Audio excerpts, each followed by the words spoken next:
Hello, everyone, and welcome to tonight's Get in Tune. I'm Michael Gracia, and I have a fantastic show planned for you guys tonight. But first, like always, let's get into some of the regular announcements.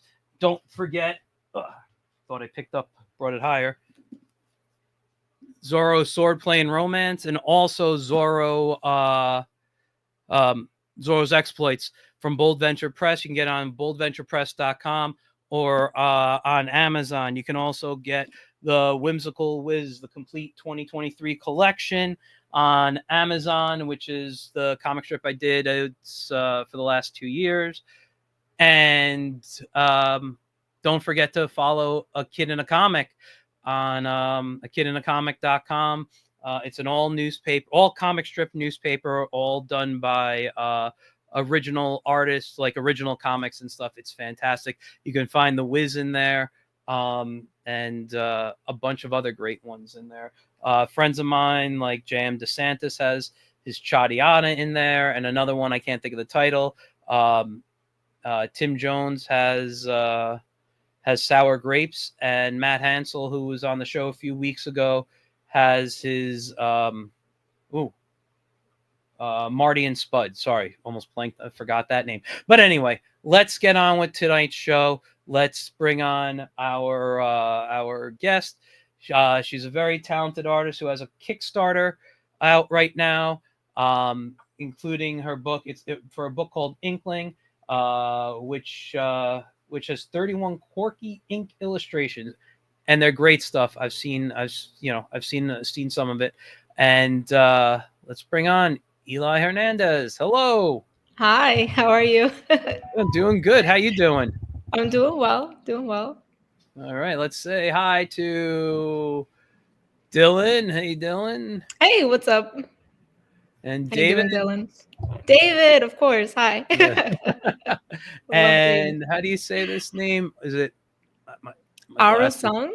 Our song. Oh, you follow me. I was just on, for those who weren't paying attention on Instagram, what was going on with my channel. My buddy Mike Lopez, who we do Incredi Kids, we used to do Incredi Chat together.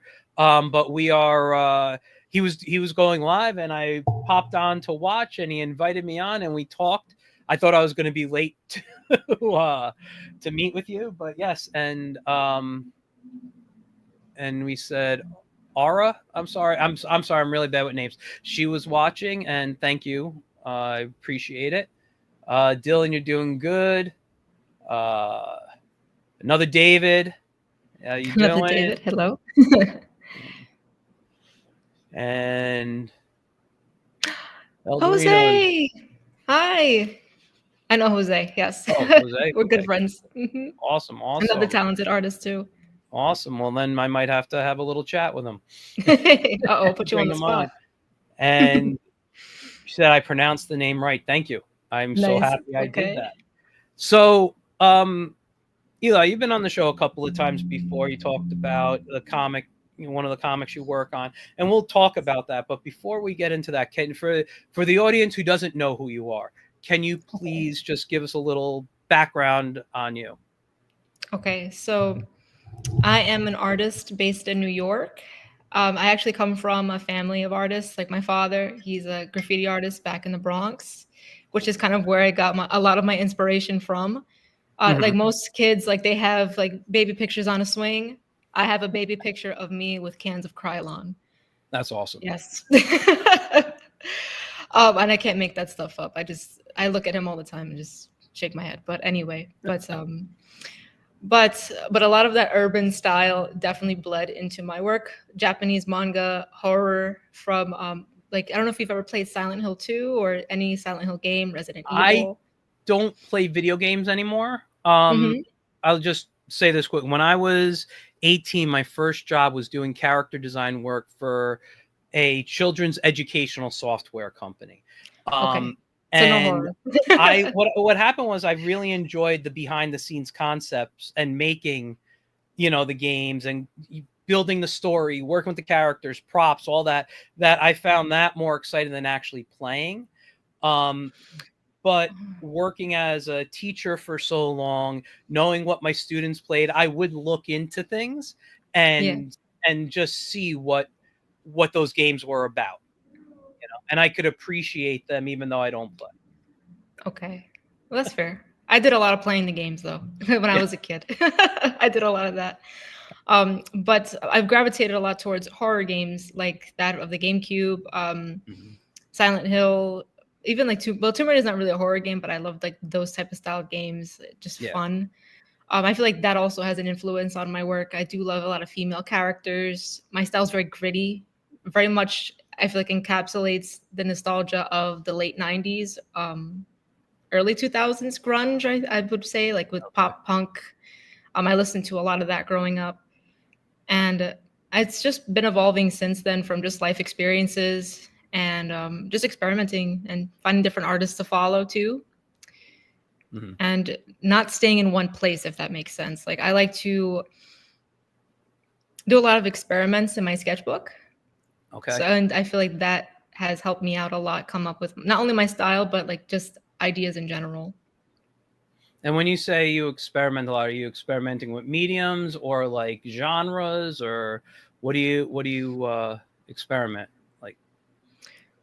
I definitely like to experiment with media, but also ideas. Just sometimes I wish I put some in my sketchbook work in the little.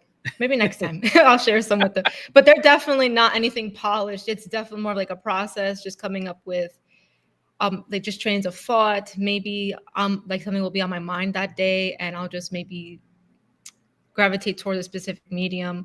I mean, when I first started experimenting, I was the type of person to use ballpoint pen and then smear hand sanitizer on it just to see what would happen. Okay. And you notice like the type of chemical reactions that just you get these cool um well, when you're experimenting it's more accidental, but then you know how to use that type of chemical reaction for a like on purpose for your work. And Mhm. just finding those interesting things that happen is yeah, so a lot of that stuff. It was just fun. Cool. Yeah, yeah, that's cool.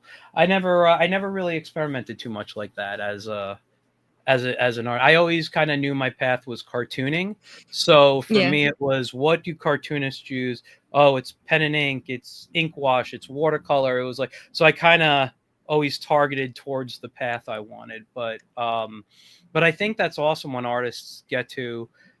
So like I tend to look at art more that's experimental. Um, when there's a story I always remember about Jim Henson, and he'd go to a puppet festival, and he wouldn't want to see people doing like Muppet style stuff. He would want to go look and see what other people doing other type of. So when I look at artwork, and yes, I enjoy obviously looking at comic art. My whole studio here is basically comic art of some sort. Um, but I'm always trying to look at work that I'm not able to do or I haven't tried. So whether it was an artist working with certain types of paper, certain types of inks, like I have, I don't know, I'd have to go over there, but I think I have like 6 or 7 different bottles of ink on my drawing table, just because I'm experimenting on different papers right now to see what quality I get and what type of lines I get, and using different nibs and everything. So like that's how I experiment. But I think it's great to, when people can do what you do. I don't The crazy stuff. I don't have that mindset for it. Well, I mean, everyone has their own process and their Yeah. experimentation. I think that's definitely fine. I would say I'd still do like pen and ink wash, work with gouache, acrylic, in the way you're supposed to work with them. Yeah. But I mean, I did study at Westchester Community College, where the art department there were they. I'm not sure about now, but back when I went to the college, they encouraged all of that crazy experimentation and giving me permission to kind of like, hey, like just see what happens. And I was like, yeah, why not? Like it was so liberating in that way. That's awesome. And then yeah. No, I was going to say I'm a graduate of WCC myself, and but I studied. I went there in '94 when it was their first year. The Peekskill campus opened, so it Oh was wow. Okay. all I was all brand new to the computer. I was the first year of their computer graphics program. And when I did the on-campus courses, which was the drawing and stuff, it was really just more life drawing classes I took because I got all my credits through the computer courses. So I didn't do a lot of traditional work at WCC. I ended up doing that later on at other schools. What other Excuse schools me. did you go to? I got my bachelor's from Empire State College, which is an independent study school. So I got to learn from, I basically would work with mentors. They didn't have grades. You get credits, which I think is a much better system, because if you don't work Yes. your butt off, you don't get enough credits and you lost money, as opposed to a grading system. And I got to study children's book illustration and writing with Frida Gates, who I don't even know if she's still Wow. alive. She was kind of elderly when she was my instructor. If she's still around, she's fantastic. She literally wrote the book on children's book illustration and writing. I have it somewhere on one of my shelves here. It's a fantastic book. So I got to work with her, and she was the head of the Society of Children's Illustrator Writers and Authors and whatever it's called there. And I got to study under her. I got to study under Dick Rockwell, who, for the comic people, at the time I was taking that, he was teaching at FIT, but he was also the inker on Steve Canyon, Milton Caniff's strip, for years. And when Milt died,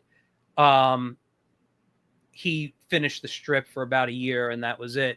But he's also, what was really cool is he was Norman Rockwell's nephew. And I didn't put two and two together. He actually lived, I won't say where he lived, but you would know the area because it's not far from you. And and that's because if he's passed away, but if his family still lives in the area, I don't want anything bothered. But Of I course. would go to his house, and we would work in his basement where his studio was, and he would go over my comics and give me give me critiques and whatever, and we just got to work that way. And he was a really cool guy to learn from. But I remember when you walk in his house, I forget the style, but he has, like, you walk in and there's stairs going down and stairs going up. And if you go up the stairs, on the wall was like drawings from every artist I admired from the National Cartoonist Society, like just jam pieces with Charles Schultz and Sergio Aragonés and Mort Walker, and you name it, they're on there. It was beautiful. And he would go upstairs, and he was like, up there is all I got from my uncle. And it was a little drawing of a guy like in a chair or something, if I remember correctly, like a little sketch on a pencil. And then I saw the signature, and I was like, holy crap, this guy, I never put two and two together. I was naive, I guess. And then what was really cool was you go down the stairs, and he had chalk or pastel drawings from Jimmy Hoffa's trial. And it was like the Kennedys and stuff. He was a court artist as well. So I was like, oh Wow. my God, this is so cool. And I could just stand on his staircase, literally, and just turn around and look at everything and just be amazed. And but yeah, no, so that was that. And then my master's was from the College of New Rochelle, where I had an instructor, I believe Bruce Waldman, for Yes. illustration. And Bruce was probably one of the greatest instructors I ever had. Yes, I love Bruce. Oh my gosh. Oh, like, every time I hear his name, it just makes me like, yay, Bruce.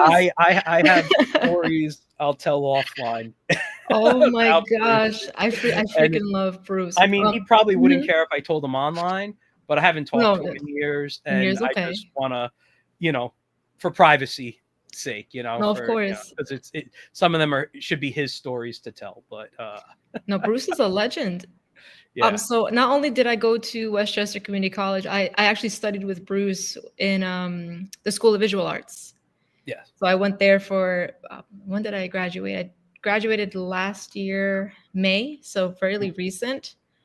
Um, and he was one of my first professors. So they wanted me to go back and become a sophomore again, hmm, which I guess it was a blessing in disguise, because if I didn't do that, I wouldn't have met Bruce the way I did. And he was my drawing two I believe it's drawing two or drawing sophomore or something like that, professor.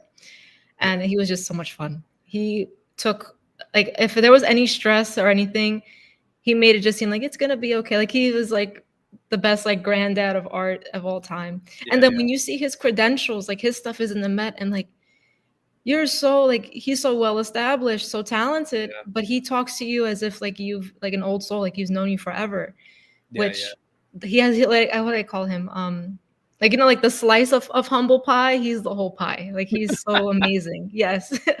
I will say one thing he did tell me, and because it always makes me laugh. He said to me, because I used to do, I mean, as you guys, if you paid attention, I do the Wiz, or did the Wiz. It was a humor strip, but I do these like little single panel gags and stuff, and sometimes just for fun, or just I could be sitting down somewhere eating a sandwich, and he'd come over and look at the stuff, and he'd laugh. But he goes, I am so glad you do these little humor comics. I'm like, really? Why? He goes, I think you would probably be the craziest person I know if you did not let out your energy and humor. And he's like, he's like, I don't know what it is about you, but he's like, I think you'd be really nuts. And I think that was, I always thought it was because when I did non-humor, I kind of tended to go more poetic and like try to, I always kind of wrote a little something and would base my art off something poetic, but it was never, it wasn't always like nice poetry, if you will. And I'm not saying I'm Yes. nuts or whatever. It's just, it was a little more into the darker Realm, yeah. darker realm of my mind there. But yeah, no, Bruce is, I should ask him, write him and ask him if he should come on this show. I would love He would to talk. flip out. He would flip out. Oh my gosh. I would love, I haven't talked to Bruce outside of, I think the last time I talked to him was like 2 years ago through email, Wow. but yeah, it's, he's a great guy. Great guy. Oh yeah, no, he is. And I'm laughing because I could picture him saying, it's like, good thing, you're a good person. Yeah. Anyway, let's get back to you and your stuff. So, well, first of all, we got a few people coming in saying hi to you. Hey. So, let's see, Nicholas. Oh, Nick, what's up? And the New Yorker's native tongue, you're. Hi, Eli. Hey, Vincent, what's up? How are you? Hey, this is from. It's Bella. Oh, it's Bella. Hey, how are you? Who's that? Rudy? Oh, Rudy. Hello? Yes, Rudy. So he's the writer for Devil's Reign, for the comic that we worked on. Oh, okay. Yes, we'll talk Yep. about that. Just so cool. I don't know what part, but all of it's so cool. Yeah, all of it's been pretty fun so far. And what do we got here? Oh, hey, what's up? Hey, got a lot of people coming in to watch you tonight. That's awesome. I usually stream on a Wednesday, so this is perfect. Oh, do you? I've watched some of your streams. But yes. Oh, I haven't watched your gaming streams. I watch your art streams. My art streams have been my favorite thing to stream.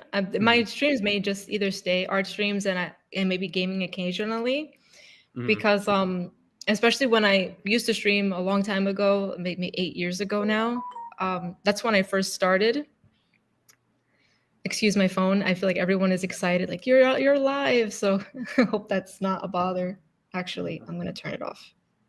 Uh-oh, we got a couple of people. There's someone. Okay. We're turning that off. Melanie Rosado.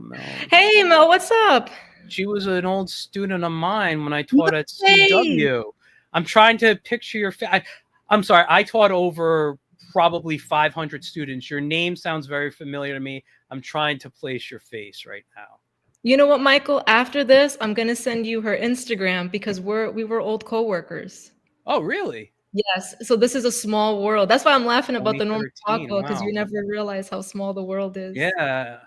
I sometimes will get old students on here. What's this here? Who is this? Yeah. Oh, wait. Is this person also an old CW student? You're kidding me. Oh, my God. That is pretty.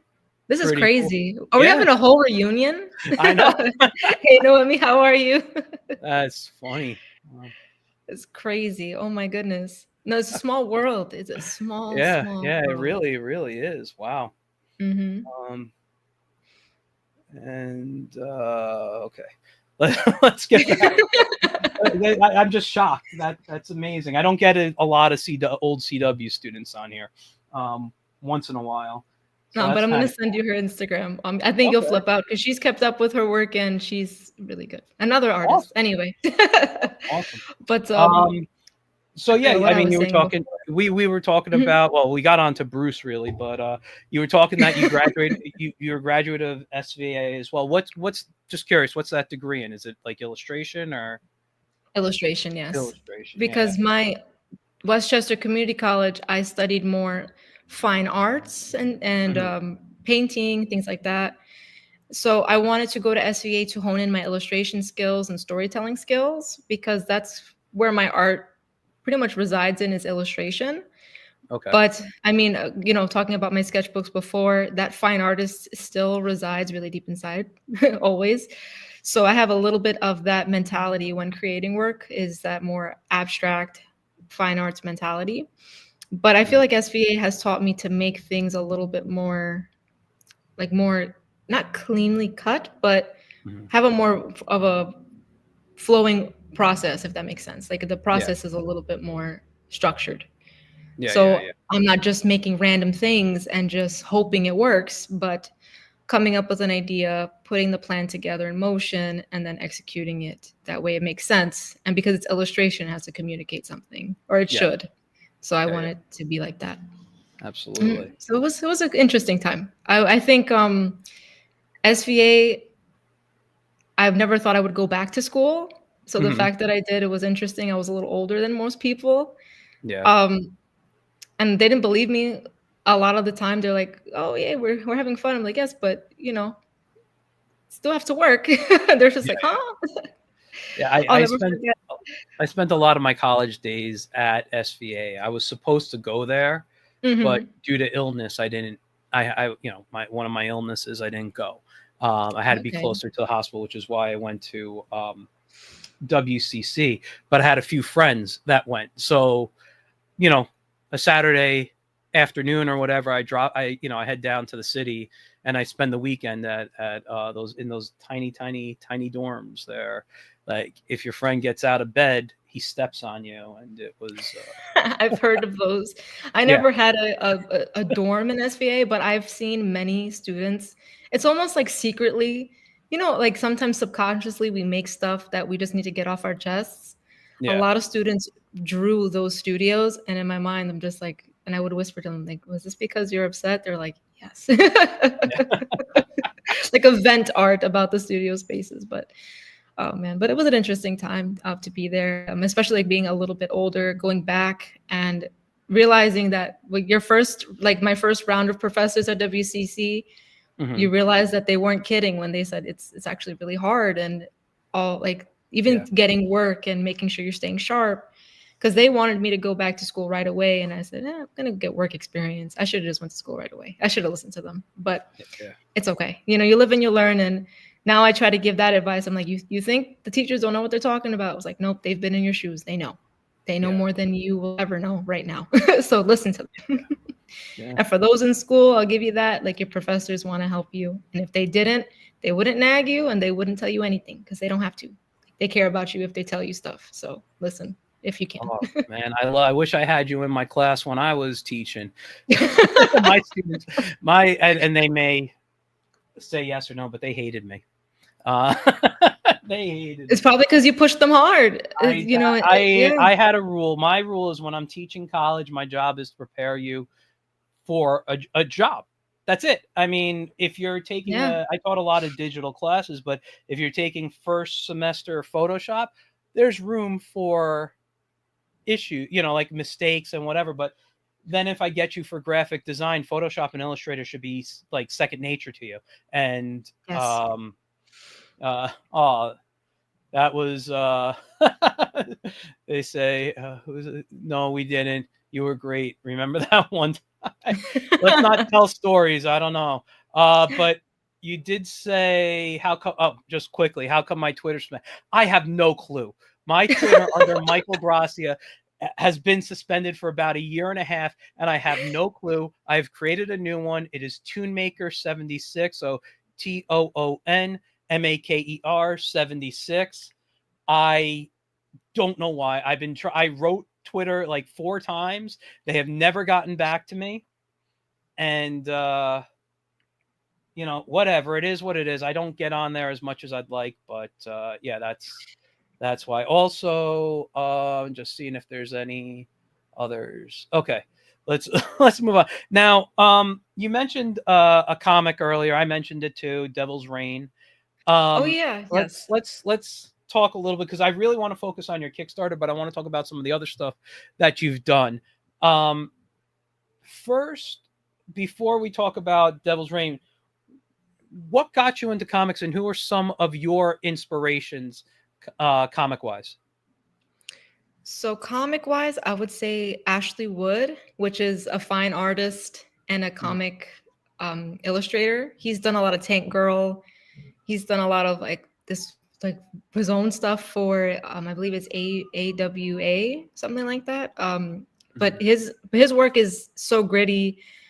He believes in doing a lot of oil painting and traditional work and then translating that to the digital realm and making different types of either packaging with it. He does toy design. Like he's someone that just doesn't take one medium and say, okay, that's my life, it's done. Like he does everything with such a traditional, almost like Renaissance feel to his work, and then translates that to comics, which I don't really see that at all. At least growing up, I've always seen it very clean lined, clean colors, and I feel like he just takes the standard and just breaks the boundaries with them. Okay. Jason Sean Alexander is another favorite of mine. Once I saw Empty Zone, it was over. It's just everything that I love in a comic and more. It's got the drama, it's got the crazy like will to survive, and then of course the deep psychological aspects of it too. But the art is just killer. Like Jason is another one that he loves painting and then does the ink work, but it's messy, gritty, crazy. It just blows my mind. Like those two are probably my favorite in terms of comics. Okay. Um, Growing up, I did see a lot of like Japanese manga, so I wasn't into too much Marvel, DC. I was more into like indie comics, things that I would just pick up either from a store, manga that I can't remember right now. Um, the earliest I remember, I must have been maybe 12. And this girl, like just random girl in 6th grade, she just had a giant, chunky, I don't know if you remember like these big manga books, like huge. And then it said Kami-chama Karen. And I was like, what's that? I have no idea what that says. And she was like, oh, yeah, it's about this magical girl. And I was just like, I want to know more about this. And after that, that started off me being interested in comics. And I used to just write like if you ask like people that knew me back in 12th grade, I was always drawing these crazy comics or remixing stories from because I couldn't really write back then. So I just remixed stories from either Kingdom Hearts or Silent Hill or something crazy like that and just make jokes or put people in it. I don't know if you've ever been that kid with the composition notebook coming up or like the 99-cent store sketchbooks. I used to have Oh, those. yeah. Well, I will say Yeah. I tend to draw on clipboards. When I was a kid and I wanted to draw, my dad gave me a clipboard full of paper. So Yeah. I have different size clipboards all over my studio here. And like I could literally pull up, here is an 11 by 14, something for 11 by 14 paper. Yeah. I have what do I have behind me here? This is an 11 by 17. Uh, this one holds 11 by 17, but it's just larger. So I tend to draw on clipboards. When I buy sketchbooks, I rip the paper out, I put it on a clipboard. So Okay. I'm usually buying the paper more for the quality of the paper and things. I can't keep a sketchbook. But yeah, I was the kid who in school I brought a folder with me and I had Wow. paper and I draw on top of the folder. So that was Because me. you were used to it growing up. That's funny. Yeah. So I don't have I have trouble drawing in a sketchbook. I'll start one, I'll get like anywhere from 3 to 10 pages in, and then it's over for me. I can't. So And my wife has told me I really shouldn't be buying more sketchbooks anyway. So It's an I got, addiction. yeah, It's it so is. crazy. But It is. but to put it on the clipboard and whatnot, that's pretty funny. Yeah, And yeah, especially something that started off in childhood is like, here you go, this is what we have, and then that just also that nostalgia probably gives you like a nice yeah. moment. That's I like, this is where I will say started. sometimes I don't do this all the time because I like to sit up and draw now, and be like a real person sitting up. But occasionally I will be like a little kid and I'll lay on my stomach with a clipboard in front of me. Like I used to watch cartoons as a kid and draw. I'd lay on my bed or couch or floor or whatever. And I still will do that. Usually I'll do that when I'm working on ideas because I want to throw myself back into my childlike mentality if I'm working on something for a kid, so Yeah. that will I'll do something like that. But yeah, it's that's my thing. But anyway, you were saying you had your little sketchbooks and you were like Yeah. combining stories, whether it was Kingdom Hearts or Or something like whatever. random, because I didn't really write my own stuff. I was 12 or 13 or something like that. So I would just Mhm. write ridiculous adventures of my friends, and they were all just like, "What is this? Like, why did you do this?" And I was like, "I don't know." And then I would name it crazy stuff like the epic adventure of epicness, and then I will never ever. And I can't believe I'm admitting on the internet. On the internet, like my family just used to read these things and they're like, "Okay, the epic of epicness. Okay, what a name, what a title." Yeah. but I've always loved it. Like since seeing that, that's one manga I'm gonna always remember is that first one I've ever seen, and it brought me into this whole new world of I guess like anime and whatnot, because we didn't have that here when I was 12 or 13. I feel like that came about maybe as I started getting older, maybe 18, that it was more I popular. don't, I don't want to be rude and ask your age, Uh-huh. but when you were that teenager, was that the 90s, the 80s? What? Oh no, not that long ago. Okay. It was actually now I have to remember. Hold on. Like, just give me a decade area so I know. I always let me see, like maybe 20, like 2000, like maybe 2007, 2008, Okay. like maybe around Okay. there, maybe All even right. before that, if I can remember. The only reason I'm asking is because you mentioned how like the 90s grunge and stuff Yes, was an influence. That's why I assume huge. maybe you were part of the 90s generation. That was my teens and 20s for me. So but yeah. Yeah, no, Yes. that's interesting because we I will say this. I don't remember a lot of like anime when I was young. Like there were No. things that I watched, Voltron obviously, Battle of the Planets, Astro Boy rerun, Speed Racer, the classics that were out at that time. But then it kind of disappeared, even though our cartoons, specifically in the 80s, had an anime feel because they were all animated overseas. Yeah. Then the anime boom hit in the 90s here in Mm. America. Mid to late 90s definitely was the anime boom. And then the 2000s it was just all over the place. And I I did just not remember see. that because I was under a rock. yeah, no, because when I was a kid I used to draw very anime like. Mhm. um And then when I started studying art, I really was like, oh, I want to make cartoons, but I'm not in Japan. So I started really studying American cartoons. And back then I had Animaniacs and Freakazoid and all those 90s cartoons.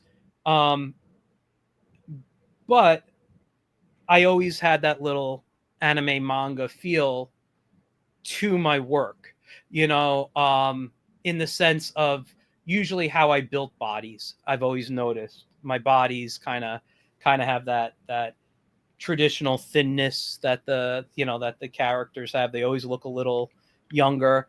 Um, and I used to get made fun of. I got made fun of for drawing anime before it was popular. Then I got made fun of for drawing American cartoons when anime was popular. Uh, So Yeah. No, it I always makes remember me laugh. a lot of kids also making fun of me for drawing anime too. Yeah, That's why I said I really didn't see it, at least growing up, like for me. I mean, there was Pokemon, but to me, Pokemon was normal, so I didn't think of it as yeah, anime. It's exactly, Pokemon. exactly. Um, But and Toonami, not a lot of people watched that.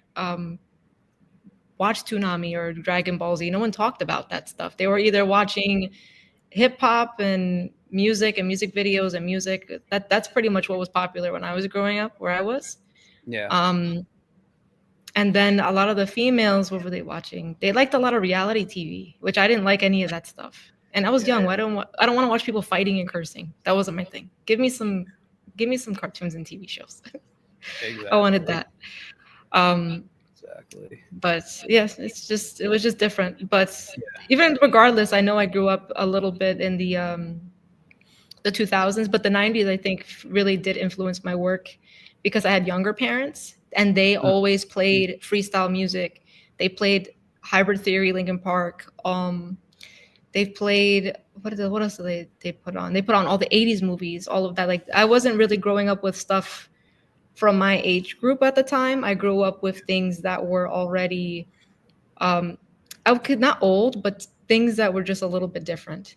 And playing video games with mature themes that are about like survival and life, and they're having these deep conversations. Like those are the things that I liked growing up, rather than again like just stuff that was I guess normal, considered normal around everybody else.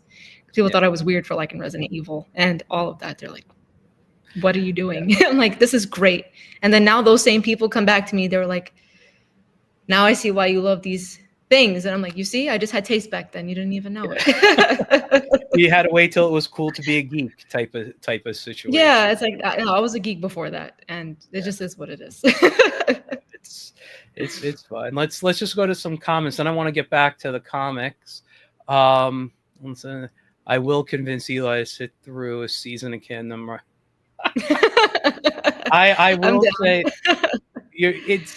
it would if you can. I don't know if there's an English dub to that, but I had trouble watching the Japanese version. I do like the manga though. That's good. Let's see what else. Oh, one That's the one with the clipboard. This is Oh, awesome. Emmanuel. Hey, what's up? Who we got He's here? Eli is amazing. thank you. 90s for me, definitely. 90s. Yep, Yeah. 90s. I'm telling you. Um, Eldrin Gotchaman. That's the Battle of the Planets. That's the team. And now there is a new comic. I don't know if you guys have paid attention to it, but Chris Batista's drawing it, and it is unbelievable. It looks like you're just reading the anime. Like it's like reading an old manga, just better colored. Uh, Pinky in the Brain. Pinky Yeah, and the Brain. Yes, that one love I've watched that. a lot. That was a good one. And then what was it say? And then we got Jendi Tartakovsky just tossing Just out tossing 60. 60s Yeah, that's what forever. he, Wow. that was another influence. You look at his cartoons, he definitely had a love of that in there. What does this say? Crazy how times have changed. Yes, it's insane. Yeah. What do we got here? Oftentimes the next trend is heavily criticized before being Before popular. public, Yeah. No, that's true. yes. But you know what? I didn't know any better. I just liked these cartoons and drew them. And, And it's that genuine. one. Yeah. Genuinely enjoyed them and they brought you joy, you know? Cheyenne, what's up? Oh my God. Do I've you been know how recently watching often I Silverhawks. sing this theme song? It is one of my favorite childhood cartoons. And it's from the 80s. It was basically another version of Thundercats. I don't know what they're saying truly to there. What do you, oh, you're rewatching it? Rewatching it. What does that say? And it reminds me of Gotcha Man. Yeah, it kind of has a little bit of that in there. And then Carlos asks, "What's up with the Kickstarter?" We are going to be getting to that We're very getting soon. Let's move on. Just let's get to the comics. We talked about what No, got you into comics, I could but talk about nostalgia all day, Michael. Like this is the right topic for I me. know, but I mean, at some point you do have to go to bed tonight, and I'm That's gonna true. run out of water drinking here in my lovely Disney Mickey Mouse bottle here. So how did you become part of Devil Rain, and um what is your part of it? So the funny story about that, the writer wanted it to be black and white, and then Mhm. David just looked at the work. He was like, "Wow," and just because David's the artist, David Abrevea, he's the artist and illustrator for it. And he said, "Well, I know someone who can color." And when Rudy laid eyes on my color work, he was just like, "Okay, yeah, it has to be colored." Okay. And then ever since, I've just been doing the colors for him. And which is kind of funny because I know that he wanted a more like poppy, like 80s vibe to a horror, which for me was perfect because I like those colors anyway. The Mm. match was I think was perfect, especially with David's art. I think my work and his work together do translate well. And I have some in the slides to show you guys too. Why don't we bring that up, and we'll look at that before we look at your Kickstarter. Okay, All right. Um, I'm excited. okay. So your Kickstarter's coming up first, but I just got to switch the tab. There we go. The sneak peek. Oh, Yep. so this is the cover for my new art book, Inkling. This is going to be the cover for it. Nice.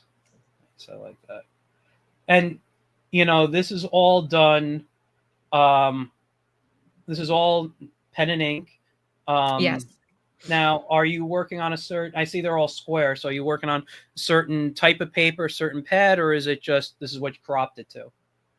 So I have a book that is square that I've never touched before, and I Mhm. told myself if I went another year without using this book, I'm going to be very sad because it's nice. It's not I'm not sure if it's cardstock or not, but it's a heavier stock than normal sketchbook paper, and it doesn't Okay. bleed through. It's a beautiful book. And I think it has over 100 and something pages in it, so it was perfect for Inktober, Nice. and it's very portable, so it's something that I could carry around and feel comfortable working in, and it's not too much of a hassle if I needed to take it with me to finish a drawing, which I liked. So that's what the where the square kind of came from. But I think it worked out. I like it. It feels very charming. It's different because I usually work in portrait. So it helped me break the boundary and think of more dynamic compositions with that set boundary. Yeah. It's nice. It's a nice it's a different feel to it that from looking at the standard comic work I'm constantly looking at, and you know I like I like the change in there. Thank And you. the color still traditional or Actually, no, digital. So okay. the so all of the illustrations are done in pen and ink and ink wash. Maybe some here or there is touched up with gouache, with white gouache, just to give it a little bit of a cleanup in certain areas. But Okay. then I scan them and then digitally on Procreate, I colored them. Okay. So you're on an iPad then. Yes, I mean I'm working on getting Photoshop back. I'm one of those unhappy campers that have to use a subscription, and I remember having Photoshop for the longest time. Hmm. Even on floppy disk, like I talked about this on my stream not too long ago. It's like I remember when Photoshop was on a floppy disk. Like that's how old I am. Someone gave that to me, um, and it was perfect. And I wish, like, if I could find, I'm gonna ask if that it still exists because I can't with the subscription. Because I prefer Photoshop over Procreate. I'm one of those types of people. Clip Studio I Paint's also good.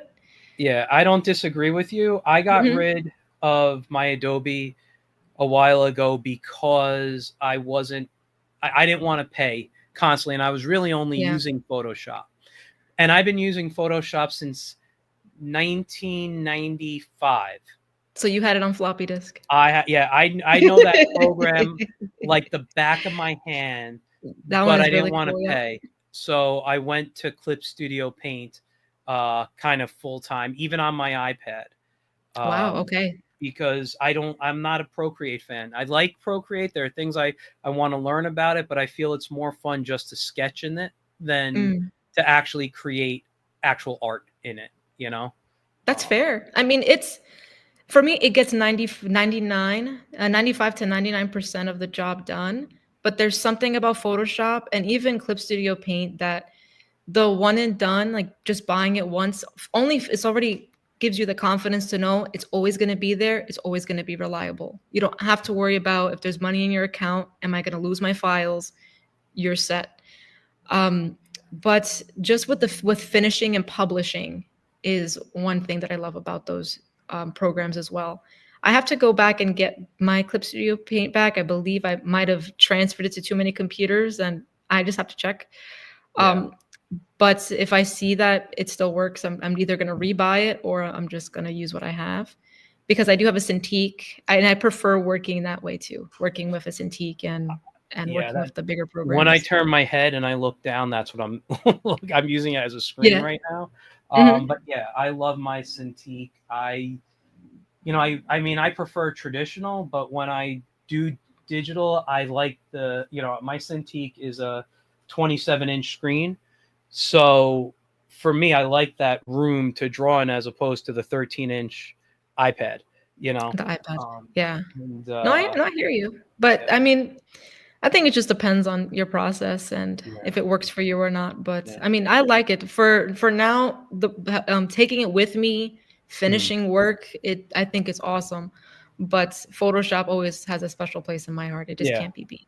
And then I'm Adobe, of course, has InDesign, all that good stuff, which I love But InDesign. that's what I was going to I'm so say. sad. I'm Look so sad. into the Affinity softwares. They have Affinity. Affinity. What is it? Affinity Design, which is InDesign. Affinity Photo, which is basically Photoshop, and Hmm. Affinity. What's the other one? I have it here. And of course, I have something blocking it right now. What's the other one called? Affinity Designer, Affinity. Oh, I'm sorry. Affinity Publisher. That's InDesign. Affinity Designer is like Illustrator, and Affinity Photo is like Photoshop, but it doesn't have all the bells and whistles. So there are some things that are a little negative towards it, but it's a European company. It's a one-time payment type of thing, but they have been recently bought by Canva, so I don't know if that's going to change. Okay. Um, but they're great, and if you watch a few YouTube videos and learn the key commands, and you're basically in InDesign. You know, Okay, no, that's good to know because InDesign is one of my favorite programs that, like Photoshop, Procreate is good enough. Illustrator is another one too. I feel like Illustrator, InDesign. I'm not sure how to replace them, but I'm gonna check that out. yeah. Hold on, I'm sorry. I'm reading some comments. So I'm only stuck on Photoshop because my preferred camera setup isn't compatible with the With alternative. alternatives, okay. Yeah. And he said, yeah, Canva just bought, which is a huge move and win. They bought them, I think, last year or at the end of 2023. I don't remember. And then he goes, expect big changes. Okay. And Yeah, no, improvements. I Okay, am. that's good to know. Yeah, it's a really good software once you learn how to use it. Um, anyway, back to the work here. I love this frog. Oh, thank you. He's a cookie. So he's a frog native to Puerto Rico. Okay, Only can live in Puerto Rico, and that's a very interesting. big staple in Puerto Rican culture. Nice. And then I have the colored version too. And Yeah. the first two I did stream on Twitch. I did the process for them, Okay. which no, which was fun. I mean, like just doing a nice like just sit down, thinking about the colors and just talking to people about the process. I feel like that was a good time. Yeah. No, and those are saved on your Twitch stream, right? Like I can go back and watch them I believe so. I believe you can. because I forget to, whatever they call it, turn it into a clip or whatever the hell it's called. So I lose a lot of my videos. I'll make sure to do this one though. Don't worry. I appreciate that.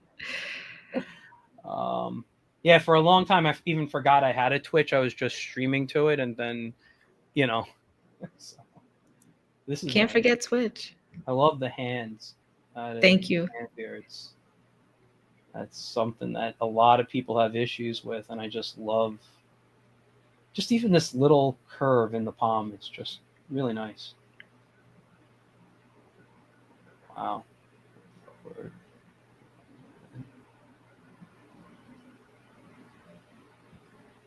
This piece, when I looked at it, was one of my favorites when I first Yeah. flipped through here. Um, I just love how you did the water, the waves looking. Water is one of the hardest things to render, and I think I think you did a great job here. I love it. Thank you. Beautiful stuff here. And these are all in the the book that we're going to be looking at, right? Yes. So this is a little teaser. I have 31 images that are done in a similar style. Mm. Some of them are a little bit more washed, and others are a little bit more line work. So it's Mhm. like a bit of a diversity, but they're all in the same square format. It's going to be a square book, but yes, but they're all going to be in it. Yes. Yeah, no, that's great. I may not show it all because I don't want to give away, more than half your book here. I'm on page No, nine. no, no, not all of them are in there. Oh, okay, okay. No, I have to keep some secrets. Yeah, okay. This is really nice too. Thank you. So this is gouache on brown Bristol board, Hmm. the tan tone paper, but the Okay. mixed media one, so it's a little bit more, it's a little tougher with the water, so it doesn't warp. And the fun story about this one, I wasn't really into gouache really, and because of I don't know if you remember from WCC graphic design, no 2D design with the gouache, and I had Reeves gouache, and Reeves gouache, she is not my friend. We don't have each other's number anymore. Huh. Blocked. We're never talking to each other again. That brand of gouache is horrible. That's And a student grade uh oh gouache no, usually. it It's was it I was don't I don't traumatizing. It yeah, was I don't know if Reeves is like pro level. yeah. I usually I've always only really seen a student grade version of it when you go to the stores, you know. Um, Wow. Okay, well, that's good to know. I should have read that back then. But years later, I had a whole gouache set given to me because the other person didn't really use it, and I said, you know what, I'm gonna try using it again. And when I tell you that it was night and day from just the quality and just the fluidity of it, I fell in love right away. So gouache became something that it's going to be explored a little bit more. I won't say I'm a master at it, but this piece was one of my first pieces where I did ink and gouache together, and I felt like it worked really well. yeah, no, it's really nice. I'm actually a big fan of birds, like art wise. I don't want them around me in real life, but like I just love like the anatomy and seeing a wing spread. It's just cool stuff, and it's the layer of the feathering, I think, like of the feathers together, that really make me interested in birds. But No, they're beautiful. yeah. And they do funny things. If you ever see pigeons on a hot day in a fountain, they sleep right on the water and they become puffy. Yeah, yeah, yeah. It's so funny. They're just Yeah, living life. my favorite stories are the ones that people talk about. um and I don't know how true it is. They say it's true, how crows remember, they have like a memory, and if they don't like you, they'll get their whole Yes, the I've whole heard of that. yeah. I don't know. I mean, I don't know if it's an old wives' tale or not. I don't know if it's true, but I just love those stories. Yeah. And then because I don't know, if you ever watched like Hitchcock's, Birds, and you know, was that was called Birds, or the Hitchcock one about the what was that one called? Damn it! Now I got to look it up. I've never seen it. Let me see. Uh, Hitch. I'm so bad with names right now. Hitchcock. Yeah, the Birds. That's right. Yeah, it's from. Does it say the year here? 1963. 1963. Yeah, yeah, yeah. Watch that. You may With not the want to lady go. screaming. You may not want to be around birds after you see that either. Uh, Okay, that's but fair that's not then. my Okay. reasoning. I'm just not a fan of them around me. So Okay. I'll this keep that is in mind. this is really cool. I love. Yeah, it's the way you with water. I think that's a strength of yours here. I love how the Thank you. water is coming out here and everything. These are also traditional inks. gorgeous. And then the And then the colored version, color which on is top. digital. Yeah, Photoshop. This one is not Procreate. This one was Photoshop. When I had the subscription, yeah. SVA was very nice and gave it to me, and not anymore. It's nice when schools and yeah, here's your process. And Yes, I wanted to share that as well because it looks sometimes when you see a final product, you think it's so seamless and you just it's like magic. Actually, no, it takes a lot of trial and yeah, error. I don't know if you see all the way on the left. If yeah, you want to zoom into it, if you can, it's just many different attempts at the same composition and idea. And then yeah. I finally figured out, okay, I like this, but then I messed up. I had to start all over. And then the final is the second attempt after reworking it a couple times. Art does take a lot of not only practice, but you may not get on your first time. And even if Yeah, your idea is solid, you have everything right. Sometimes it's just not, it's not either the right day to do it. Maybe you're just off by a little bit, yeah, or your mindset. It could be anything. And then eventually you get it right after. Just got to keep absolutely. going at it. I just want to go to a couple of comments real quick. Hmm. Mm, expect big changes. Who's that? Ara, she asks, is Canva useful? It's more of a put together social media post type of thing. You can download, people make comics and make books in there, but it's really a drag and drop type of thing as opposed to actual artwork. I use Canva very sparingly. Was it? What does this say? Shame because it used to be until it was. I don't remember what we were talking about there, unless he means Canva. I don't Oh, know. Windsor and Newton. Oh, is that Windsor? Oh, He's talking Windsor and about Newton. he's The talking about the Reeves. gouache. Yeah, the Reeves. The Okay, Reeves. sorry. Yeah, I did not mean to say that about you, Reeves, but yeah. Reeves is No, not but it. it's Windsor and Newton is really good. Like if you're yeah, gonna go gouache, just go all the way. You'll thank yourself and not waste any of your money on student grade. But some student grade stuff is good, yeah. not the gouache. You Yeah, gotta get the good Reeves. stuff. I tend to see at most stores like Michaels, and they're a little bit more at the I don't want to call them not an art supply store, but it's not like a Dick Blick.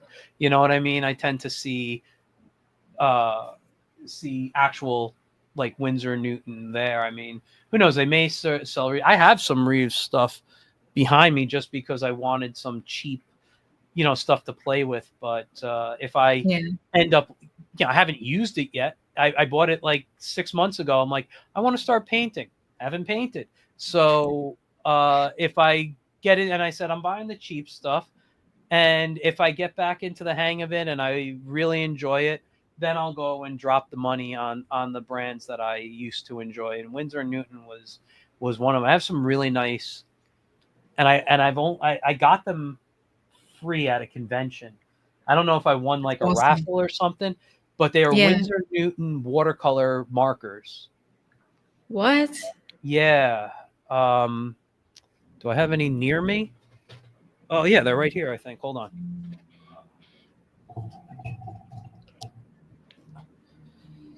So, yeah, where's my camera so you can see?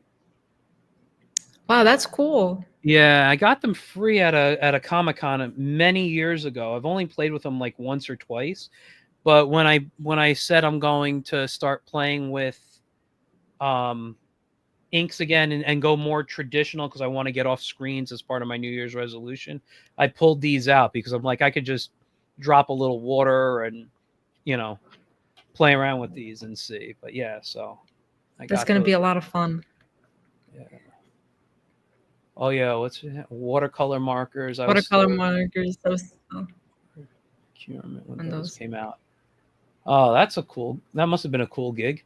Uh, but yeah, no, these were fun. I got them. They have to be pre-pandemic or right after the pandemic. I don't remember the year I got it. It was, but yeah, I pulled them out. They've been sitting there. Who knows if they even work? I haven't even tried yet.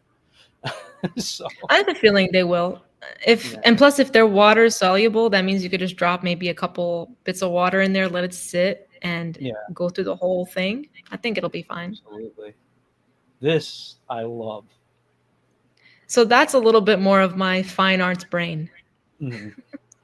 This is graphite and turpentine, if you could believe it or not. Really? Yes.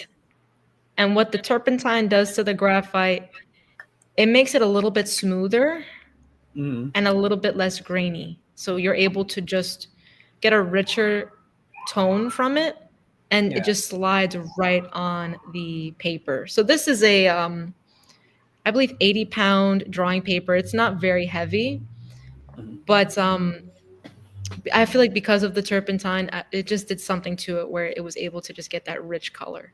Well, not color, but it get the rich shade to it. Yeah. And this was fun, and this was I more of a like spontaneous, like one go type of thing. So I did this maybe in about between 10 minutes and maybe 30 minutes. I was so into okay. it, I didn't know, but it was in a class, and it was a just do something with this and let's see where it goes. It was that type of class for mark making in SVA. Okay. And when I made this, I said, I'm not going to think about it. I'm just going to go. And Mhm. this is what came out. And I liked it a lot. And I was like, wow, that was so much fun. And just to prove to myself too, and I say to many other people, it's the overthinking that really does us in. Like, Yeah. especially Yeah. like it really does. Like imagine like just knowing all the things that I know. Am I perfect? Am I like Rembrandt or Da Vinci? I don't think so. But at the same time, I do know enough and I know my stuff. But the overthinking just tells you, oh, you're not good, or you need to study for the upteenth time to make a final project. And that is so crippling. So sometimes just doing stuff like this, where you can see, like, wow, this was something quick in 10 minutes. I had Yeah. fun doing it and it's impactful. That just helps keep it pushing along and not letting those negative thoughts get to your mind too much. No, no, that's I mean, that's smart. It's a good way of thinking. Like I this reminds me, and not in quality of anatomy of the face because I sucked back then, but when I was in high school, I used to do things like this with ink and a brush. It's Like awesome.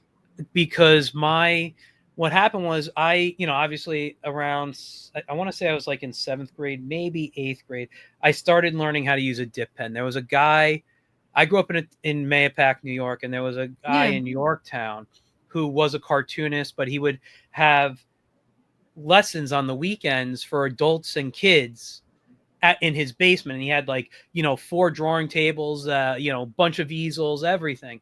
And he taught me how to use the dip pen and stuff. But when I got to high school and my teacher saw what I was doing, she was like, have you ever tried a brush? And I said no.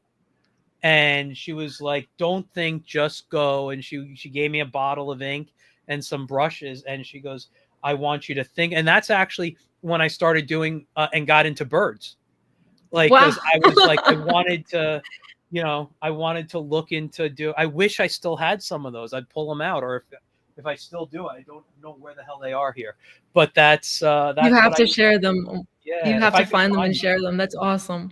But people tell me when I just go in with a pen, they actually like my work a lot more than like when I pencil and then ink.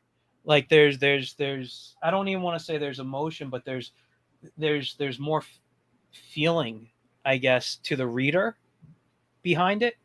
Um, but yeah, and who says it? One says this is sick. Yeah, absolutely agree. Thank 100%, you. man.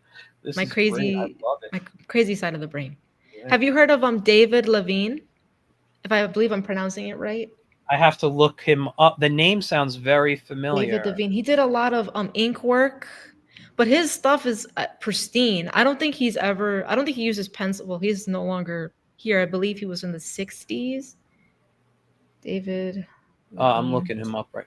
Oh yeah, I'm very familiar with his work. I studied him for a class.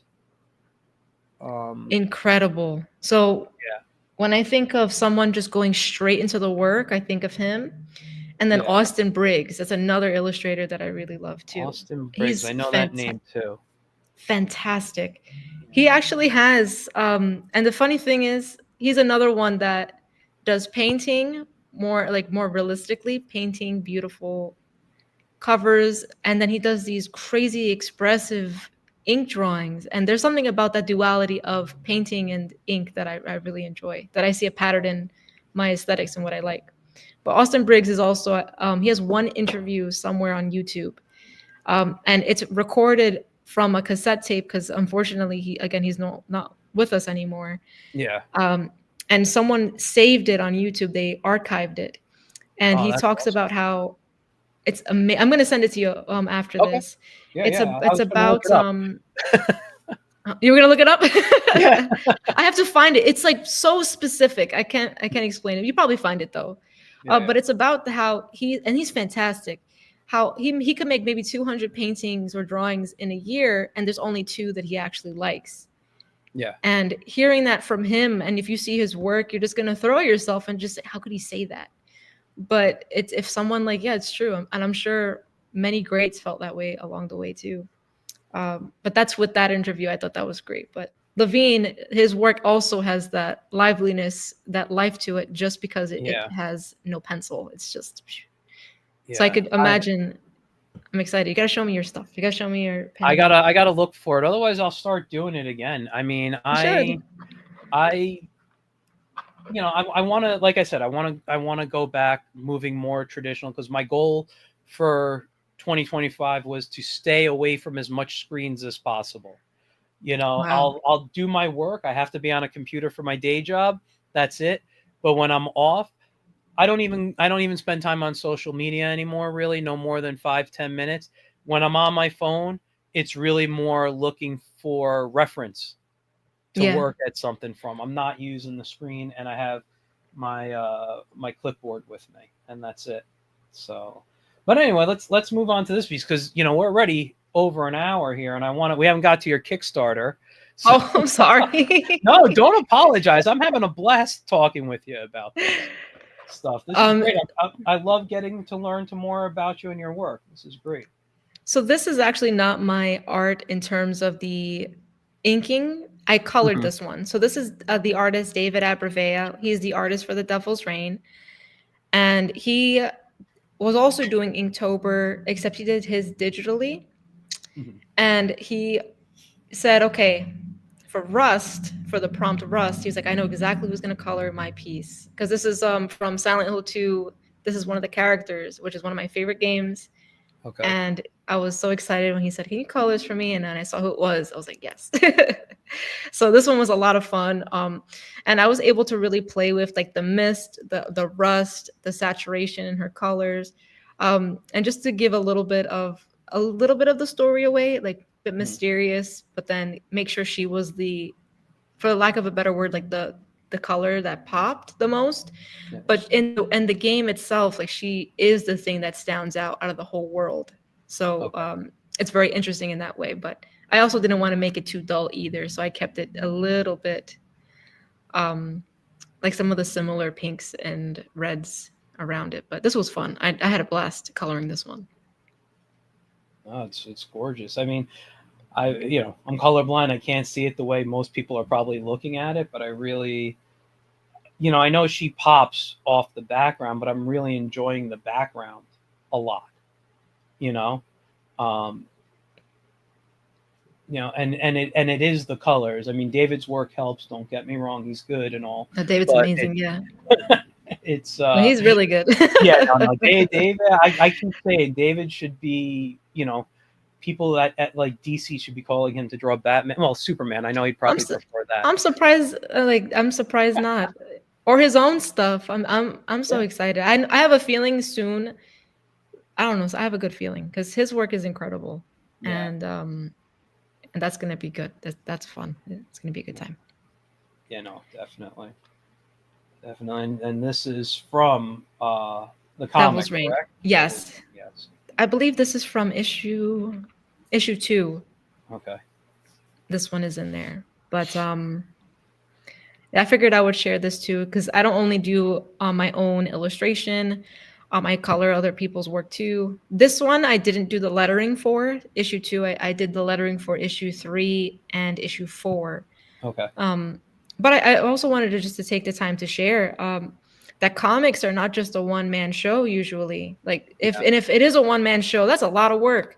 So people don't realize when they ask for comics from artists and they have no experience making comics, it's a lot of work. But Yeah. to also show the appreciation from manga, comics, or animation, anything like that, these types of artistic um, projects, they do fund and give a bunch of different artists a chance to collaborate and do something together, which maybe it would never be what it is without that collaboration.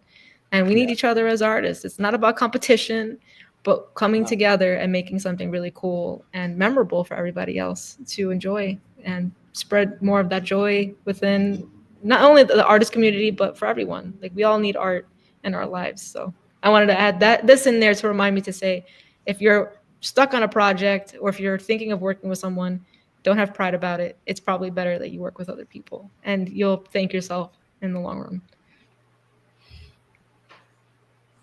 Oh, thank you, David. Yeah. No, these are great. I love them. And you're right. Comics, it's usually a team effort. And Yes.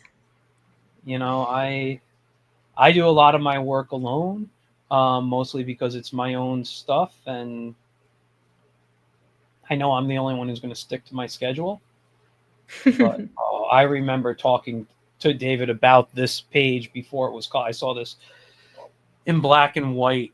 I was so amazed at this drawing here, because this is the page where David drew every character in the background to look different. There's no like generic faces or he really He did. went nuts on this page. It was Yes. gorgeous, but I don't remember seeing it in color. And everything just pops here. It's so good. Love this. This is great here. Now, do you when and I might have asked you when you were in the past, but I don't remember when you were on the show. Do you choose the color palette, or is that given to you, whether it's by David or anyone in the production team? So I chose the colors. You chose. Okay. Yes. I mean, we still have meetings about it. I'm not just like taking the full reins and then everyone's surprised when it's printed. Of course, it's a team effort. So you do show your either the writer or the artist, because you do want it to make sure that the mood is right and the intention is met. So I did want it to still feel like, again, like that like an 80s movie, like with the colors, and still feel lively rather than just like horror, where I feel like horror is very dark and a little bit more gloomy. And it's a little bit different. The colors here for this one, I think in general, I've been looking at Bone Parish. Have you ever heard of Bone Parish? It sounds familiar. My thing is I'm very bad with names. I'm good with visuals, so when I see them, I'll remember. Yeah. So the colorist, and I actually got to maybe not in person, but we've talked. Alex Guimarães, he's the colorist for that one, and he's incredible. And seeing that and that one's also a little bit more of a horror too, but it's not, again, gloomy. It's rich, it's vibrant, it's insane. That's a great story if you get to read it. But his colors and has inspired me a lot for this project. Nice. Another nice page here.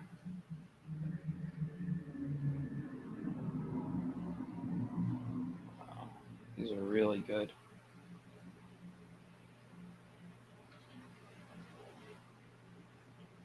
And then the Kickstarter. I had to end it with a bang. It's okay. Listen, we are now talking about the Kickstarter because hold on. What does David say? I'm trying to catch as many comments as I can here. Alec did an amazing job for us. He truly is incredible too. Oh yes, he did. He actually did the cover for issue 2. He colored Mhm. that one, and issue 3, he colored that one too. Okay. So we actually got to work with him after being fans. And again, that's what's so cool about, again, the industry. Like, you never know who you're gonna meet, you never know who you're gonna work with, and everyone's just excited. At least from our perspective, everyone's excited to just do some good work. All right, guys. So if you haven't backed this Kickstarter yet, I just dropped the link in the comments, so you could go open it up in another tab and back it while we take a look at it. And first off, congratulations. Yesterday you met your goal. Yeah. Yes, I did. I'm It's so very happy exciting. to hear that because I am one of the backers on this, and I really want a copy of your book. And I went for one of the tiers with the prints, and I need to make sure I got the print. I have a place already picked out in the studio for it to go, unless my wife says no, it's an entranceway piece because we have some artwork of friends of ours Hmm. that we have in our entranceway, and if she says she wants it there, then that's where it goes. Otherwise, I have a spot in here all set for that print. So Nice. just letting you know that now. So you basically kind of told us the idea behind it. You know, you were doing your Inktober challenge, and this is Yes. for this past year, 2024's Inktober. Um, Yes, this is recent. yes, and it's 9 by 9, so that's the size of. Is that the size of the book or the size of the artwork too, like the paper that you used? That is the size of the of gonna be the printed book. Okay, I believe it's the same for the actual artwork, so you may just get it true to size.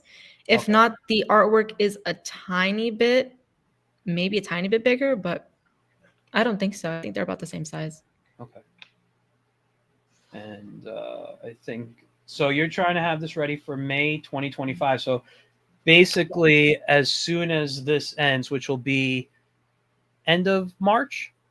End of Um, March, yes. yeah, as soon as this ends, it's basically now that it's been back, it's going to the printer, and you're going to get it into the hands pretty quickly. I think that's fantastic. Um, Yes. They're all done, scanned and edited. They just have to be, again, just shipped to the printer. It's done. all right, so now you have. Now let's talk about the stretch goals. So right now you have stickers added because that was as soon as you met your goal. Yes. Congratulations on That's that. exciting. Yay. I saw the email today. I think it was saying about the about the stickers. And then if you hit 3,000 Inkling Colored Edition as an add-on, so would that be a separate book, It's a or is separate book. okay? That'd be so. All the Mhm. Procreate coloring that you did will be redone as another book. Okay, that's cool. Yes. That's cool. And then excuse me, Bless you. Sketch Addict Volume 2 is an add-on if you hit 5,000. So what is Sketch Addict? Uh, Okay.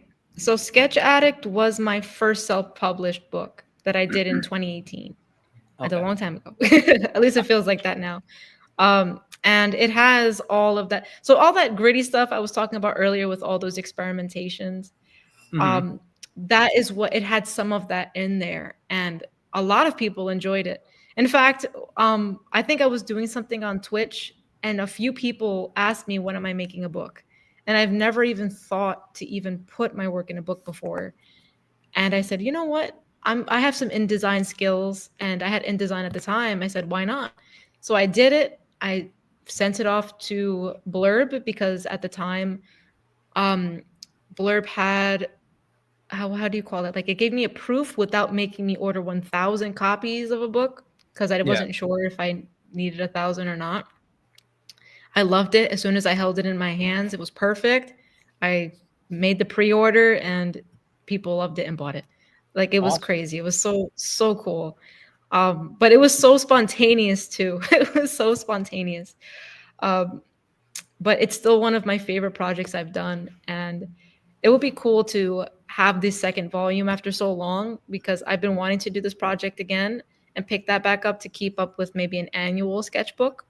Okay. However, life happens. Sometimes that just doesn't work out the way you expect it to. But with this Kickstarter, given that I have a little bit more time and I have more work, so it would not be, it wouldn't be like it was maybe 50 pages if it was maybe more or less. I would make it double the size.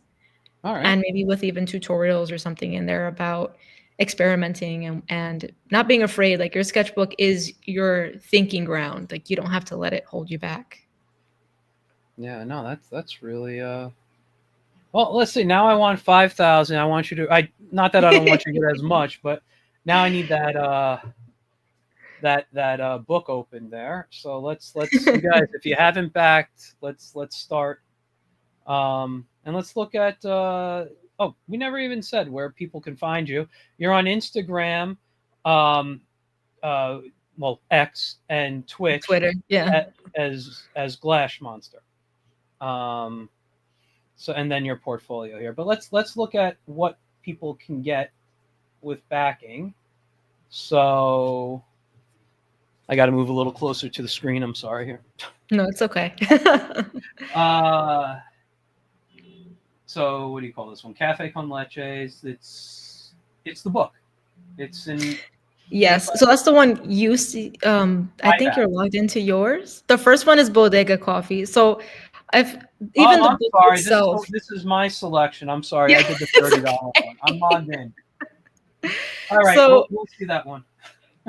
So the names, I thought they were fun. So I love puns. Even the name of the book is a pun.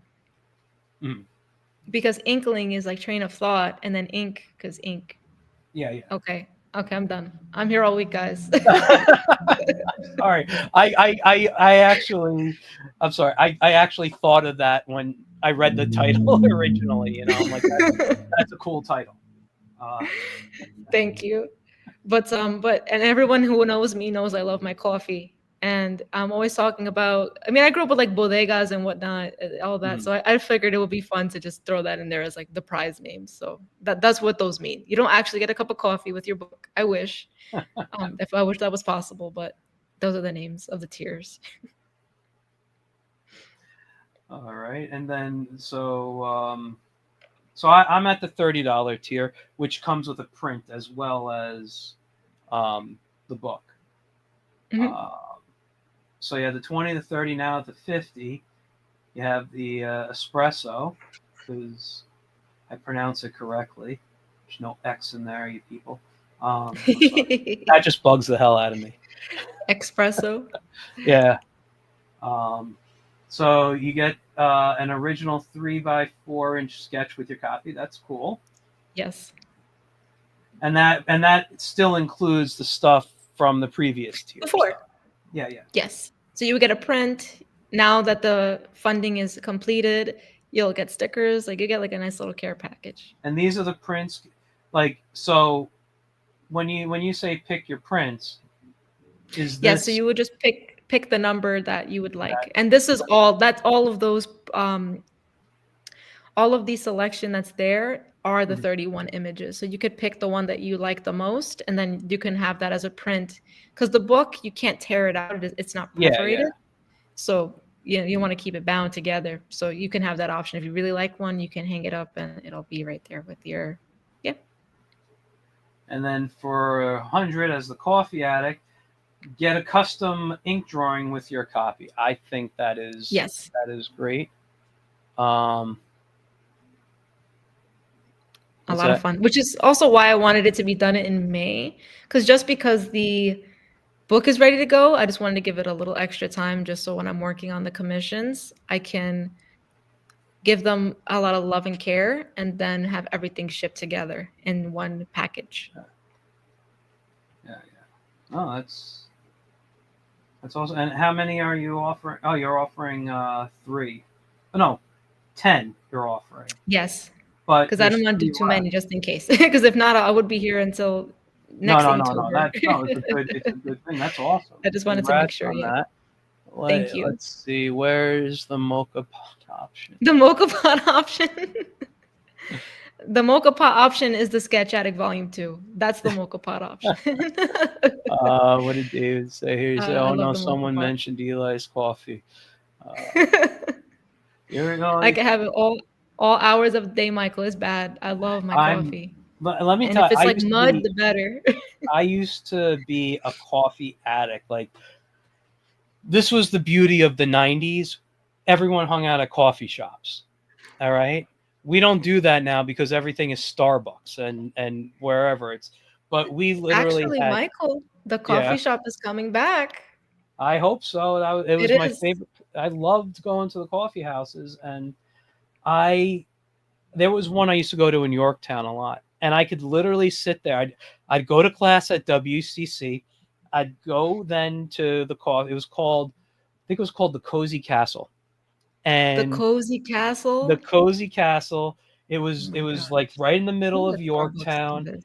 They had one of those like giant chess sets there that you can play with your friends and stuff. But my friends, when they were done with classes, we'd all meet up, and we'd all, like, literally, unless we needed the computer or like our paints or something, we would do our homework there. We'd write, we draw, we do whatever. Um, and I would love.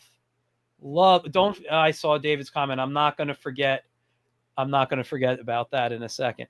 Um, and we would just literally hang, and I would drink like good 4 to 5 cups of coffee there.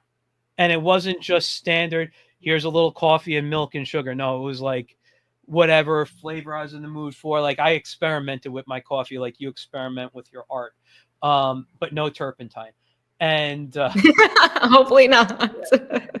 and then David says, mention the black cow. You were the first one to. Now the Oh my black gosh, cow. you're the reason why we have that in our lives? Let me tell you something. The black cow. I used to. That's in Croton on the Hudson. It's in And Croton and it's in Pleasantville. It's in both. oh, I didn't know about the Pleasantville location. I Yes. always I always went to Croton because I had friends that lived near there. But also back in the '90s, I had musician friends, and what do you have? They're taking their guitars and they're setting up at night, and they're playing, and they'd play at the Black Cow or they'd play somewhere, and that's where you end up. And now, after my 4 5 cups of coffee at the Cozy Castle, I'm doing 2 or 3 at the Black Cow. I was literally wired from basically '94 to 2001 on coffee, and then I found out I was having too much. I was getting sick, Yeah. and my coffee disappeared for years. Now I'm at 1 cup in the morning, and maybe I'll do a decaf later on in the day. But I am not like the fiend I was. But coffee was such a big part of my life, you know. And Wow. I I think mean, I as an think there's artist, I'm sure it helped you too because we're able to stay up deadlines, all of that. That's what I was It's a about lot. to say. When you're going to school, you're working professionally. It was coffee, and I don't know if you remember, but Jolt Cola. No, Joe That Colin, no. Oh my god, Jolt was like, I don't remember what it said on the thing, but it was so much caffeine. It would literally say it was like 7 cups of coffee on the container or whatever. It was just nuts, and I could drink a Jolt in the morning at Wow, WCC. you just mentioned it and it's coming back in 2025. Oh, I'm never touching that crap again. That that literally, I could have one Jolt and I didn't need coffee. Keep me up for a good day and a half. I would like I'd have to wait for a weekend so I could know I'm gonna have a day to crash, you know? Yeah, that It makes was sense. No, it it's a lot. yeah. It's Yeah, a that lot. I you mean, stop at if 7-Eleven, that was your drink. oh my gosh, 7 cups of coffee in one go. That's one It thing. I had a little bit of a Monster addiction at one point. I loved it because I just loved the way it tasted and care about the energy part. But then after I found coffee, it was done. And I started off like with Starbucks. I had like a little packet and I liked it because I have Spanish family. They love the coffee. My yeah. grandmother, she can have probably as much as you to this day. Or back then in the 90s, she could probably still have now as an older woman. Like she's crazy. She loves coffee and it's has to be the we call it the coffee that speaks Spanish in the morning and then the habla inglés in the afternoon. So it's the um like regular coffee, like American coffee. Yeah, yeah, Um and always it's always with the coffee in my family. So it's very it's not only nostalgic, but it's a big staple. yeah. But it's always that dark. It's not regular where you could still see through the cup. No, it's dark sludge, and that's the way I like it, which is the mocha Oh, pot. I And I don't know can't. if you've ever had it with the sock. If you've ever seen the sock, the colador, like I, it's a strainer. yeah, I don't yeah, like in yeah. English, that's the best way I can say it. It's a strainer and you Mhm. pour the pot and you pour it in there and it's like the strongest cup of coffee. Like that's the coffee I I love have so much. never had that. No? I Okay. don't, One day I'll I probably don't, make it for you. I don't. I've never had what you refer to as mud. I am very picky on my coffee to Okay, the then maybe point not. where I'm no, no, no. I listen. I've always been since I became a coffee drinker back in the '90s. I've always been picky. Like once I learned about different roasts and stuff, my mind isn't there anymore. Like because I don't care Mhm. like I used to. But it took me a while to find the right coffee for me, and I'm a Kona fan. Um, I like Kona coffee. I drink um, what is it? Wait, Kona I is the Hawaiian coffee, the right? Hawaiian coffee. Yes, That coffee is amazing. yes. Okay, hands down. I know I love my mud coffee, but that brand of coffee is amazing. We can agree But on that. I Yes. don't always buy. I don't always. I don't know if I've ever truly had like pure Kona because it's so expensive. You know, um, Mm. but I do think Kona is. I discovered that I don't know how many years ago when my wife and I went down to Disney World because their Joffrey's coffee is a version of Kona mixed with us. So we tried different versions in Disney World. I didn't And know that. then I would come home and look online and order whatever Kona was, but it wasn't like if you buy pure, it's like something like $75 a pound or something. Yeah, no, it's Um, expensive. I've never spent that much on Kona coffee. Hold on, we got some comments here. Let's see.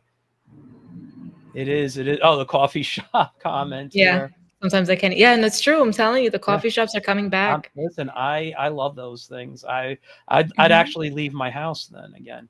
I Yeah, never. because you get to talk to people. I've talked to so Yeah, many interesting people. They've seen my work. Sometimes I'll see other artists. Or you could just talk shop and not be at home and do yeah, some good work and get out yeah. too. So it's nice. I used to go, and then Eldrin says New new lore. lore. I What don't know new what lore? that's. What new Maybe, lore? Oh, the maybe I Jolt don't know. maybe? Maybe the Jolts. Yeah. Or maybe the Joffrey's coffee, because I know that Eldrinos loves Disney, so he went to Oh, Disney. that's good.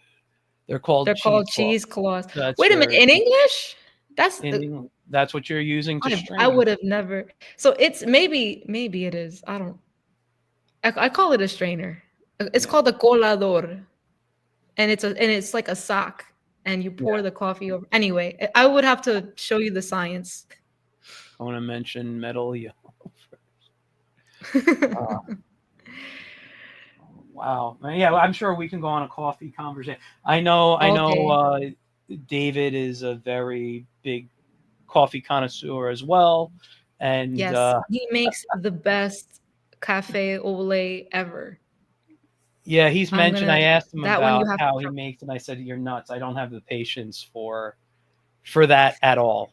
I'm like I'd rather just use a Keurig and have it in 2 minutes. You know. I mean, listen. It's the science. What are they called? The what is the one where you push down on it? Is that the French roast pot The where French press. the fresh press? Yeah, French press. Yeah, The like French I'll do press, yeah. that, but I don't have the patience to do what he does. You know, it's Um, intense, but it's yeah, delicious though. yeah. I just gotta buy. I don't. I usually have Keurig stuff for quickness, but I need to buy not as fine grain for the French press. You want it to be a little grainier. Have a little thicker grains. So I gotta like special order that. But anyway, um, man, we should wrap up soon, but this is looking awesome. I'm very excited for you. First, I'm very happy that you made your goal. I hope to see you make more on this here. You got another 26 days. And I'll be advertising it on some of my social media too. So this is just great. I think you have something really good here, and I love looking at your work. Thank you. You know, I'm I'm a little sad it's only 31 pages, but I get it. It's Inktober. It's one of Well, those things where I really want to sit and like explore and study your work. This book, I will tell you, it's going to go up wherever I have room in the studio, but I have my back. I can't really show it too well, but that's my inspiration shelf right there. All right. These are books I look through, and I go through constantly. I have a feeling your book's going to be back there because I like looking at your work that much. thank you. I don't know, I can't really show all the stuff, but that's my inspiration table, right, or shelf on my table. I love looking at that stuff. And, I don't like the way the camera's set up. I'm sorry, but yeah, I can't wait to get this. I think you're doing great work. The stuff you do as a colorist, even though I'm colorblind, I think it looks great. Thank you. What do you say? Some things are. Oh, that's his coffee. Oh, the coffee. Yeah, and then there's other times where you wake up and with a cat that's crying, and you're like, "Shut." Just let me have my coffee before you start. And a 2-minute Keurig is much better than that. I can get through the morning. And Keith says, Thank you. so yeah, I think, like I said, I think we should wrap up now. I think it's been, I've known you for a while, but I've never really had the chance to get to know you as an artist this way. And I gotta say, I really thoroughly enjoyed talking with you and learning more about you as an artist. And you have a fan here, number one. Thank you. No, I don't even know what to say. And that's why I do it. If I can inspire other people, because I know that the world is not a very, it could be harsh, just from experience, from seeing other people's stories. But if we can make the most out of it and bring joy from all of our experiences and make life worth living and inspire other people to keep going, that is enough for me to keep making art and bringing hopefully what it is like light to the world in that way. Yeah, no, that's a great reason to do it. I love that reason. But yeah, I wish you luck with everything. I can't wait to see it. I can't wait to see what else you're gonna create. I gotta get more on your live streams and watch your Twitch. When you're drawing live, I don't get to do that as much as I'd like, but I have watched a few. I got to figure out why I can't comment though. I'm unable to comment on your On streams. Twitch? On Twitch, yeah, I don't know why. That's weird. You're not banned. No, that was X. I don't know why I got why I got suspended. On X? Yeah, that's No, weird. I have no yeah, idea. I hope you get your account back. If you go to the Michael Grassi, it says over a decade I've had that account, and I would only go on to post stuff about my show, some artwork, and occasionally share something a friend of mine posted. That was it. Never did anything bad on there. But at some point I got suspended. They never told me why. And now ToonMaker76, you guys, that would have been my screen name if someone didn't actually own a company named ToonMaker76 or ToonMaker when I was younger. Oh, ToonMaker. I was gonna say that's oddly specific. That someone owns the company. 76 is the year I was born. But ToonMaker, yeah, there was a company, another cartoonist took the name as his company back in the 90s. So I'm like, oh, well, I can't use that. But it was like my screen name for everything. So, but anyway, thanks for coming on. I really had a lot of fun. Thanks everybody who watched. live. Anybody who's going to watch later, please make sure if you haven't backed already that you are going on and backing. This is a great Kickstarter, and let me just get the name real quick. I just want to let you guys know next week. That's my email, so that's on it. Calendar. I have James Burton coming on, who is a returning guest and does some really awesome work, and I think you'll love hearing his stuff. So please make sure you tune in again next week at 9 p.m.